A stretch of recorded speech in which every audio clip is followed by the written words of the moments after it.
Hi, I'm Olya. Welcome back. We are with Tala Scott from True Love Academy. Tala, in your first book, Heaven on Earth, you talk about your personal experience living in domestic and family violence. Why did you stay in your marriage for so many years? Can you share how you felt during this time? Yes, I'm the generation of women who were told that domestic and family violence was a family matter, that we had to stay in our marriage and keep our families together, no matter what the cost, to our physical, emotional, and mental well-being. My family explained to me that I had to put up with the abuse and get on with living. I can honestly say that it was a horrendous time in my life, for me, for my children, and my ex-husband. We were all living in a nightmare we couldn't wake up from, enduring shocking pain, fear, and dread. The reason I stayed in my domestic violence marriage for so many years was that I was honestly more scared to leave than to stay.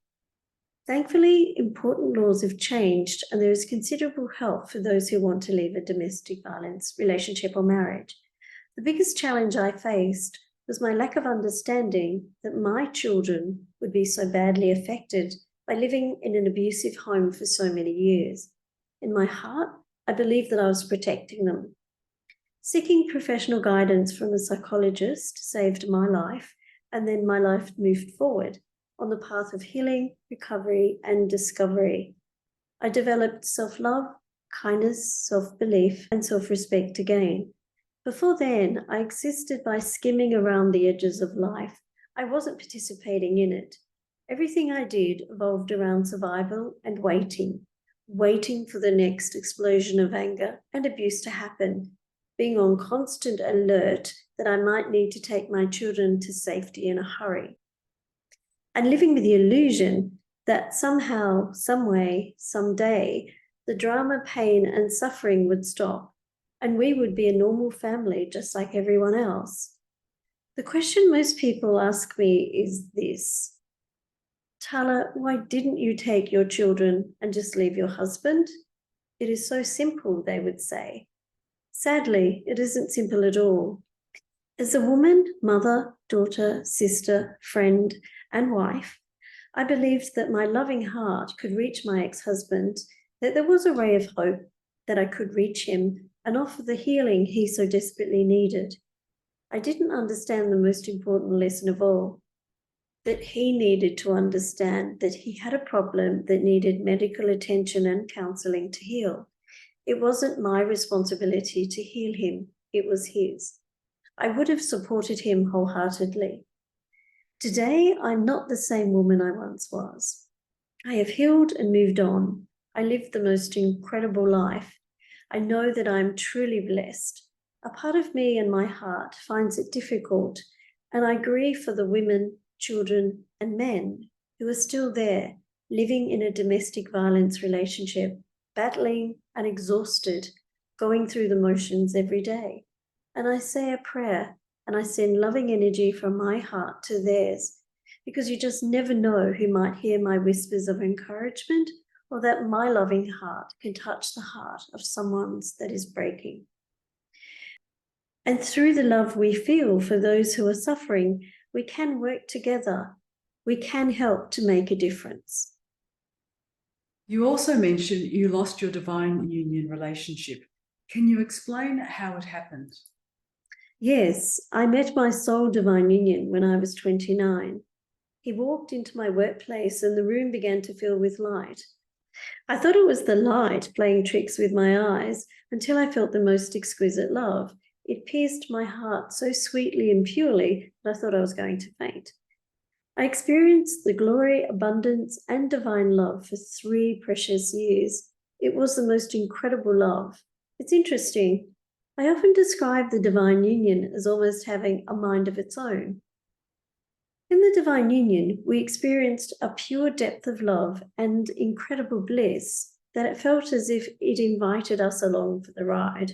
We were not in control of how it grew, developed, and changed so deeply every day. We experienced miracles in life that startled us on a regular basis, and we often asked each other, how did that opportunity happen to us? It came out of nowhere, and the implications were miraculous.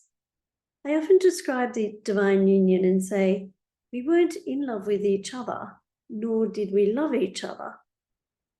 We were love, experiencing the depth and purity of divine love with another human being. These words sound amazing, but they will only be that, words, until divine love happens to you, and then you will understand and you will nod your head, for you will know perfectly how it feels and works beautifully together. And then you will want everyone to have the divine union relationship too. Divine love changes people from the inside out. You become the true and best version of yourself. You connect to your authentic self and live in the world in an exalted way. You become more loving, more kind, more compassionate, more considerate, and more open and aware to how others live. The depth of love you give and receive is limitless. It has no bounds. Sadly for me, I did not have access to the divine union relationship teaching. They didn't exist then. If I did, I would have made better choices and done things very differently. I was living in constant fear and dread, and I didn't have the courage to ask my husband for a divorce. I was terrified that he might hurt me or take custody of our children.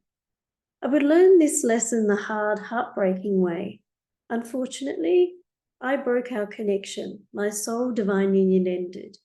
For the next 7 years, I endured the heartache and loss, and I contemplated taking my own life. I couldn't stand the pain of losing my soul divine union and its sacred ways. Miraculously, it was my children's love that pulled me out of the abyss of a slurping black hole and back to life.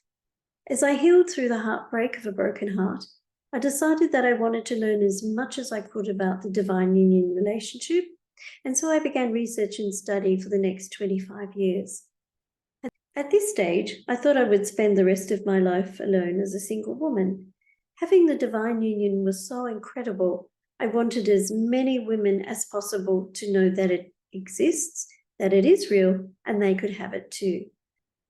I wanted to teach women how the divine union relationship teachings worked. Thankfully, my story didn't end there. I realized that as the teacher of the divine union relationship, I was required to learn about the soul divine union, the spiritual divine union, the 7 stages of love, and then the ultimate divine union, the man I marry this life. And this is where I am today, on the verge of meeting my ultimate divine union, having divine love, having it all once again.